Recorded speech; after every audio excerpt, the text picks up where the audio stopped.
Bonjour à tous et bienvenue dans votre émission Nous y sommes, l'émission où nous décryptons l'actualité politique en Afrique.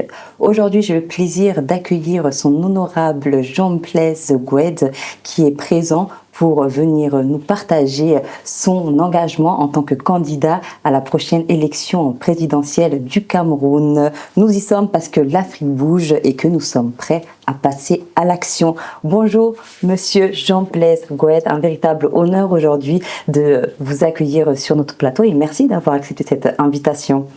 Bonjour Emma, merci beaucoup d'être invité sur votre plateau. Nous y sommes. Voilà, nous sommes en plein dans cette Afrique nouvelle qui doit se construire forcément à partir du Cameroun dès 2025 et nous y sommes vraiment. Voilà. Merci beaucoup. Monsieur Jean-Blaise Goued, vous êtes un leader engagé, vous œuvrez également pour la transformation du Cameroun et vous êtes candidat aux prochaines élections présidentielles au niveau du Cameroun. Dans un premier temps, pourquoi ce souhait de vous présenter, monsieur Goued? Emma, merci déjà une fois de plus de me recevoir sur votre plateau. Avec grand plaisir. Pour répondre non seulement à vos questions, mais ces questions qui vont forcément éclairer le public camerounais et africain. Voilà, donc vous savez, on est président, on ne devient pas président. Et moi déjà les conditions de ma naissance, je suis né lors de la guerre de l'indépendance de l'Afrique. Et lors de cette guerre de l'indépendance de l'Afrique, ma maman fut en travaux. Elle était enceinte pendant qu'on traquait mon père, qui était quand même un activiste de l'indépendance. Pour répondre à votre question, pourquoi je suis candidat? On est président. Et nous avons à l'intérieur de nous, Africains, cette bataille que nos parents ont commencée. Et il faut absolument que nos enfants puissent arrêter d'aller mourir en Méditerranée, parce que l'Afrique est tellement riche. Donc moi, je viens donner non seulement au peuple camerounais sa dignité, je viens apporter la paix et la cohésion sociale. Et ça va commencer par le président Paul Biya. Donc je voudrais redire au président Biya, Monsieur le Président, vous avez fait ce que vous avez pu faire. Aujourd'hui, vos collaborateurs vont se lever pour dire à tout le monde, je vote pour le président Biya, je vote pour le président Biya. Vous avez fait, Monsieur le Président. Il est temps aujourd'hui de penser à votre peuple, de penser à ce que vous allez laisser demain derrière. Vous avez respecté vos contrats, vos engagements envers tous vos partenaires, envers la France, envers les autres partenaires aussi. Vous avez fait ce que vous avez pu faire, Monsieur le Président. Aujourd'hui, là, il est temps de vous dire que cette population, ces jeunes, ce monde que vous avez laissé dehors, il faut qu'ils vivent dans la dignité et dans la paix, dans la cohésion sociale. Chacun doit sortir du travail, de l'école, des écoles et avoir du travail. Il faut créer ces entreprises-là, il faut leur donner de l'opportunité.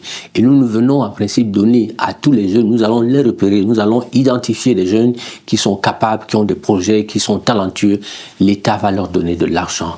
Un jeune qui sort comme moi, comme les autres d'ailleurs, qui sortent des écoles, qui veulent réaliser, qui ont des projets, on va leur demander des garanties. Ces garanties, on va les prendre où?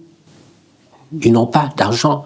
Ils n'ont pas encore construit des maisons pour venir donner des titres fonciers, ainsi de suite. Donc l'État, moi je mettrai demain en place au Cameroun un fonds, on va créer des entreprises, un fonds qui va garantir, qui va donner des garanties à ces jeunes-là. Ils sont talentueux, l'État va investir, va donner de l'argent et on va suivre ce que ces jeunes vont faire. Un très beau message, monsieur Goued. Merci beaucoup. Vous êtes aujourd'hui le président du Nord-Sud méditerranéen depuis 2019. Vous renforcez les liens économiques entre l'Europe et l'Afrique.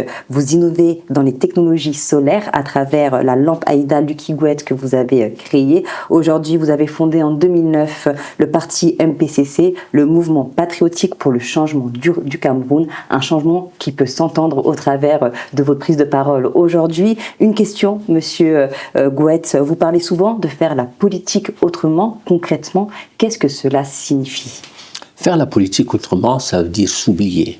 On s'oublie.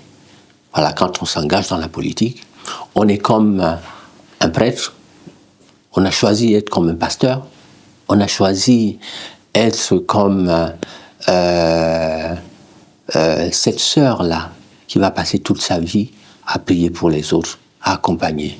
Donc, lorsqu'on est un homme politique, on doit s'oublier. On doit plutôt se dire, mon peuple est là, j'ai de l'or, j'ai le diamant, j'ai tel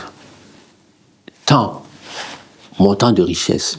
Et ces richesses-là, c'est d'abord le peuple camerounais qui doit en profiter. On s'oublie soi-même. On ne devient pas un homme président parce qu'on veut être riche, parce qu'on veut avoir le pouvoir, parce qu'on veut défendre ses propres intérêts, mais on est un homme politique parce qu'on sait qu'on partira demain dans sa tombe, sans rien du tout. Mais on a un devoir de s'élever, de bâtir sa nation, d'accompagner les jeunes qui veulent faire, qui veulent oser, de cette maman-là qui n'a pas d'argent pour se soigner. Il faut qu'elle puisse se soigner. Ces parents qui n'ont pas d'argent pour se déplacer, il faut construire, leur donner de quoi pouvoir partir de là où ils sont et aller chercher donc les transports gratuitement, l'assurance maladie et tout ça. Quand on se lève pour faire de la politique, lorsqu'on est président, on n'est pas président du MPCC, de son propre parti politique. On est président du peuple camerounais, aussi bien des militants du SDF, du RDPC, que des autres militants. Donc faire la politique autrement, c'est dire à tous ses frères et sœurs, venez ensemble, qu'on se mette, on peut construire. Et chacun apporte ce qu'il peut apporter. Voilà. Donc on dit à chacun, à ces jeunes, il est temps de se lever. Le président, c'est pas lui le pouvoir. Le pouvoir, c'est vous, la jeunesse. Et chaque jeune qui est quelque part dans sa ville, dans son village, levez-vous, regroupez autour de vous les jeunes, trouvez un leader, et ce leader-là, dites-lui, c'est vous qui serez notre prochain maire. Donc c'est aux populations de choisir leur maire. On ne doit pas vous imposer qui que ce soit. Donc le MPCC, je me lève pour être juste un leader, ce leader-là qui voulait donner la place à chacun, qui veut donner la chance à chacun de réussir demain. On voit une clarté dans vos propos avec justement cette conscience des réalités, chose qui se fait rare aujourd'hui. On peut voir l'espoir que vous redonnez à ces jeunes Camerounais qui vont vous regarder. On parle également de l'industrialisation qui est la clé du développement de toute nation et de tout pays dans le secteur économique, mais il est vrai que le secteur manufacturier au Cameroun représente moins de 15% du PIB. Monsieur le Président, quel secteur industriel priorisez-vous si jamais vous êtes élu ou quand vous serez élu plutôt, et quelle stratégie comptez-vous mettre en place pour attirer des investissements peut-être à l'international? Voilà, donc déjà je serai président en 2025, ça c'est une certitude, hein, parce qu'il y a l'opportunité qui est là, il y a l'occasion qui est là. Quand je parle d'opportunité, le président a travaillé, le président depuis 2018, il est presque absent, on ne le voit pas. Ce sont ses collaborateurs. Une incapacité aussi qui se reflète. Incapacité, je ne sais pas, mais c'est un être humain comme vous et moi. Et nos grands-parents ici en France, lorsque vous êtes un peu fatigué, on a vu Joe Biden tout récemment, là. Bon, on a été obligé de lui dire, Monsieur le Président, le Cameroun peut aller vite. Avec le Président, là aujourd'hui, c'est notre grand-père, c'est notre papa. Donc il a droit aussi à un repos. Et il faut que le Cameroun, vous savez, après le président, la nation va continuer à fonctionner. Qu'il soit là ou pas. Mais là, aujourd'hui, on voit bien que les choses avancent difficilement. Parce que le président ne peut plus être là à suivre tous les petits dossiers, à courir comme vous et moi. Il ne peut plus. Aujourd'hui, il doit se reposer. Nous avons, tel que je le disais tout à l'heure, nous sommes un pays riche. Et il faut tout de suite, la première mission, c'est d'industrialiser. Voilà, nous avons de l'or. Cet or-là, il est où? Il est exploité comment? L'État doit remettre la main dessus, mettre des usines transformées. Donc, nous avons vraiment un vaste programme qui est très ambitieux pour le Cameroun. Voilà, on va commencer, nous allons nourrir, on ira moins à la Banque mondiale, mais il faudra qu'on puisse explorer tout ce que nous avons, qu'on puisse extraire tout ce que nous avons, qu'on puisse transformer, s'industrialiser. Sur place, nous avons transformé sur place tout ce que nous avons au Cameroun. Et nous invitons ici, j'invite tous les partenaires, aussi bien financiers, les partenaires techniques, les partenaires qui ont de la compétence dans toutes ces matières-là. Nous avons il y a une liste qui est, que je pourrais vous envoyer, hein, la liste des matières premières du Cameroun, tout le monde les connaît, d'ailleurs, ce que nous avons. Et donc, nous allons dans chaque secteur transformer sur place, industrialiser sur place. Et l'État va avoir également, nous allons tout numériser.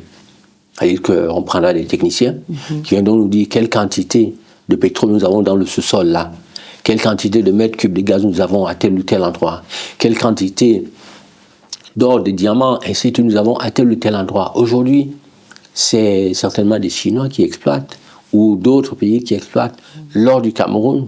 Ça, ce sont les biens de chaque Camerounais. Et il faudra que chaque Camerounais sache que notre sous-sol, les matières premières, leur appartiennent. Ce n'est pas des services que l'État doit leur rendre, c'est des droits que l'État leur doit. Et ces droits que l'État leur doit, l'État doit les leur donner, soit sous forme d'eau, ils doivent avoir de l'eau potable, pouvoir boire de l'eau. L'eau, c'est la vie. Aujourd'hui, l'eau se vend au Cameroun, il faut avoir de l'argent pour acheter de l'eau potable. Ce n'est pas normal. L'électricité, on ne peut pas industrialiser une nation si on n'a pas d'électricité. Donc ça, c'est mes grands chantiers tout de suite, immédiatement. L'électricité. Il faudra effectivement qu'on puisse avoir l'électricité partout.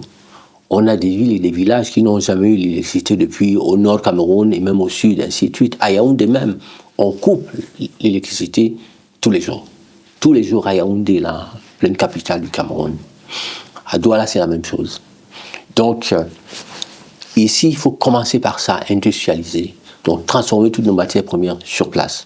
Et puis ensuite, d'ici 10 ans, il faudra qu'on arrive effectivement à imposer, voyez, à renverser la balance. On importe presque tout aujourd'hui, alors qu'on a tout sur place. On devrait produire. L'agriculture, tout ça là. On a vu qu'avec la guerre de l'Ukraine et la Russie, le monde a été arrêté. Le monde, le blé, pour faire du pain, on importe le blé. On importe, alors que nous avons des terres arables chez nous, on peut produire. Donc il faudra vraiment, là on a un programme assez ambitieux que je souhaite présenter dès les prochaines semaines là, au Cameroun, aux hommes des médias. Et dans ce programme, nous invitons tout investisseur qui est intéressé par le Cameroun à investir au Cameroun, à rejoindre notre programme. Parce que quels que soient les cas, en 45 années, en 65 années, ils n'ont pas pu. Les promesses, c'est bien. Mais je pense qu'il faut effectivement qu'on puisse agir et avancer. Vous parlez justement des menaces sécuritaires majeures que rencontre le Cameroun, notamment la menace de Boko Haram qui sévit dans l'extrême nord aujourd'hui du pays et l'instabilité sécuritaire qui y règne. Aujourd'hui, quand vous serez président, comment comptez-vous renforcer cette sécurité nationale tout en affirmant le rôle géopolitique du Cameroun en Afrique centrale? Moi, je pense qu'il est très important, on ne peut rien démarrer sans la paix. La paix est assez capitale. Il faudra discuter avec tout le monde, rencontrer tout le monde, voir ce qui ne va pas. Le Cameroun est une nation qui est une nation souveraine. Donc l'indépendance du Cameroun et l'autonomie du Cameroun. Donc il faudra forcément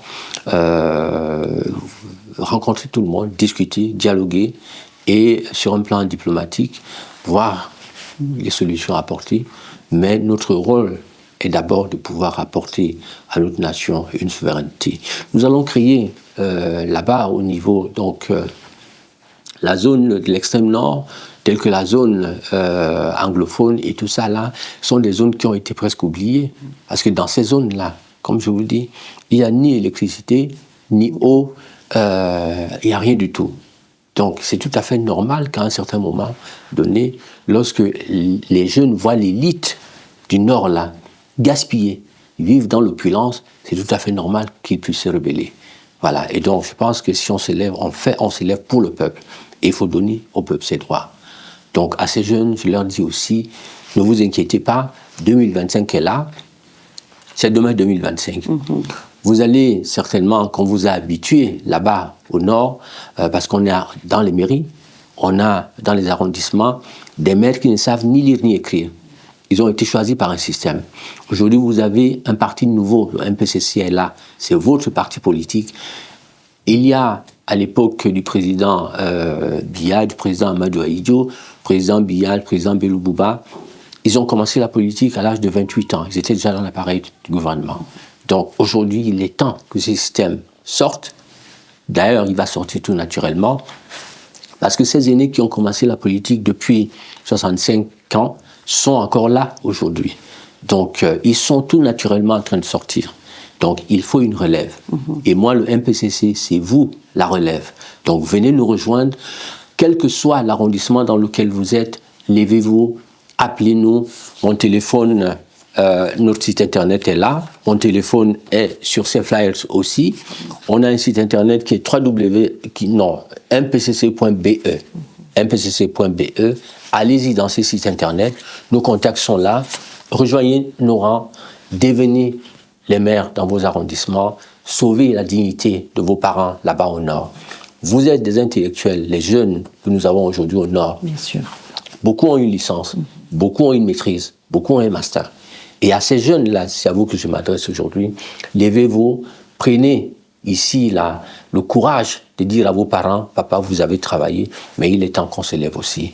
Voilà, venez nous rejoindre et demain, vous allez être les propres patrons de vos villes.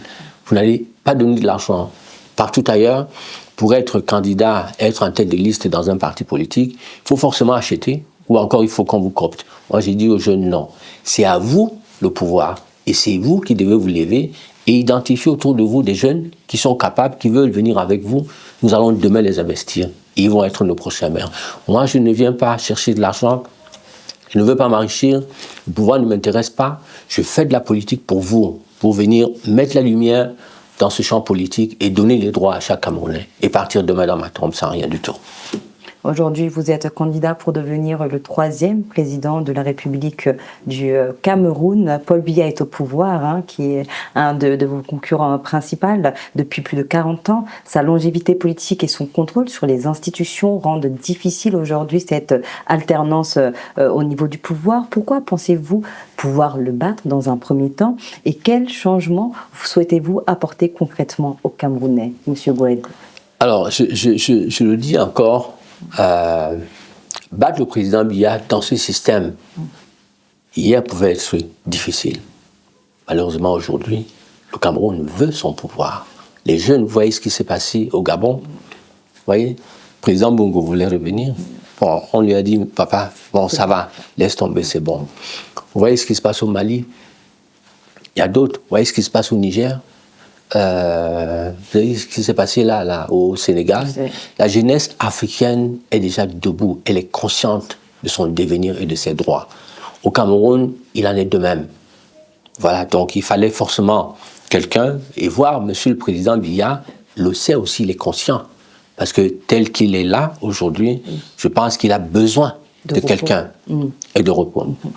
Et si le président avait une personne autour de lui à qui il pouvait avoir confiance et dire « Ok, je vais me reposer certainement en Voméka, sans qu'on ne me dérange », il irait forcément se reposer.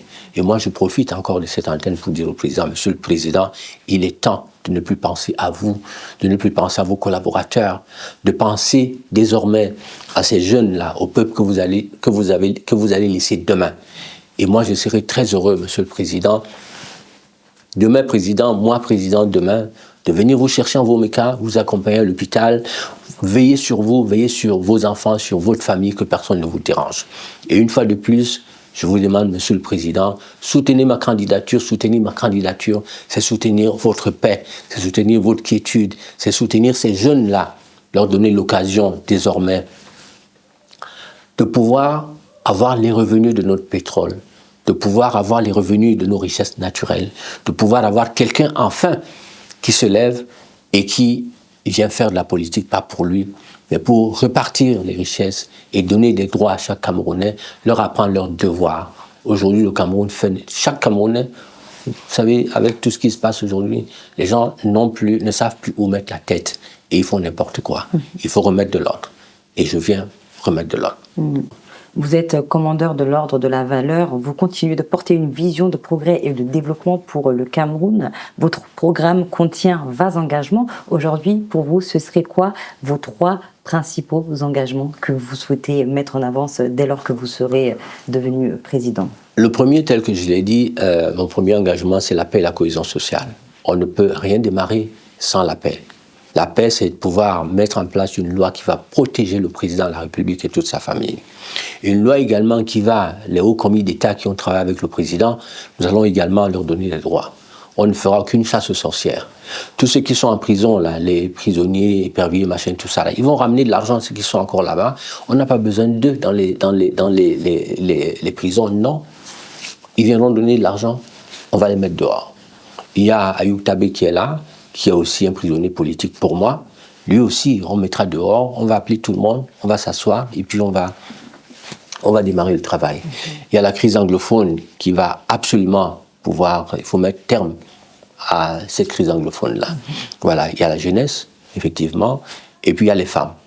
Les femmes, dans notre projet de société, les femmes vont avoir 50% de place. Donc, à toutes les femmes au Cameroun, venez, levez-vous. Il est temps que vous puissiez, vous aussi, participer à la gestion de nos cités, de nos villes et de la nation. Donc, dans nos engagements, nous avons prévu donner 50% des femmes à tous les niveaux. Donc, si j'ai demain un gouvernement de 30 membres, on aura 15 femmes à l'intérieur de ce gouvernement. Et dans les sociétés d'État, je mettrai beaucoup plus des femmes à la tête de ces sociétés-là. Parce qu'on a vu avec ce que les hommes ont fait, les hommes, c'est des détournements. La femme, lorsque vous lui confiez quelque chose, elle va faire son travail et elle vous donnera les résultats. Voilà, donc au niveau des mairies, au niveau des arrondissements, au niveau des législatives et tout ça, là, on compte mettre à la tête un homme, une femme, un homme, une femme, un homme, une femme. Pour avoir aussi une égalité et une équité. C'est ça. En termes d'effectifs. Voilà. Donc la femme, ici, on a besoin d'elle dans ce projet afin qu'elle puisse m'accompagner.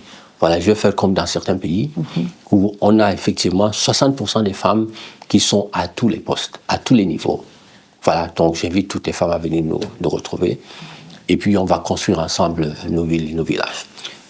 À la France aussi, parce qu'il faut le dire, moi je souhaite qu'on puisse mettre en place un modèle nouveau à partir du Cameroun. Voilà, on voit que partout, les Français on est en train de les sortir de partout, mais je pense qu'il est temps, on ne peut pas renier la coopération que nous avons avec la France. On parle français, aussi bien au Cameroun qu'au Mali, bien que au Burkina Faso et dans d'autres pays, au Niger, ainsi de suite, on parle français. Voilà, donc il y a au moins ça qui reste et qui restera. Voilà, donc je pense que quels que soient les partenariats qu'on voudrait mettre en place demain, que ce soit avec la Chine, avec la Russie, on ne peut pas tout recommencer. Voilà, donc il faudrait tout simplement qu'on puisse s'asseoir, structurer une nouvelle relation et voir comment ils peuvent désormais nous accompagner tout en se disant que désormais ils vont acheter. Parce qu'après nos indépendances, 65 ans après nos indépendances, les investissements qui ont été faits là-bas chez nous, en Afrique, ont quand même été amortis. Et je pense qu'il faut aujourd'hui penser au développement de l'Afrique et penser au peuple africain pour qu'on nos enfants ne viennent plus mourir en Méditerranée et tout ça. Et justement, en parlant de ces partenaires internationaux comme la Chine, la France ou encore le FMI, comment envisagez-vous de redevenir ces relations pour qu'elles soient gagnantes-gagnantes pour le développement du Cameroun ? Vous savez, lorsque vous avez dans votre poche de l'argent, vous n'avez pas besoin d'aller emprunter, puisque vous avez déjà de l'argent. Voilà, donc tout simplement, il faut créer des industries chez nous, il faut transformer chez nous et vendre. Pouvoir d'achat, c'est ça. Donald Trump est en train de montrer l'exemple aux gens. Il dit d'abord, l'Amérique, vous allez vendre vos produits chez moi, vous allez payer les droits de douane plus cher, vous allez faire ci, vous allez faire ça, ainsi de suite. C'est ça, un capitaine. Quand un président vient, c'est d'abord le Cameroun. Vous viendrez acheter la France, hier, si elle puisait le pétrole chez nous, si elle puisait le gaz chez nous, si elle faisait ceci ou cela, qu'elle comprenne que désormais, ces biens-là appartiennent au peuple. Et le peuple doit vivre de ses droits. Donc, il faut redéfinir nos relations. S'asseoir et puis dire, voilà, désormais, on ne va pas se séparer, mais désormais, voilà comment nous allons vivre ensemble et avancer tous. Une dernière question, Monsieur Gouet.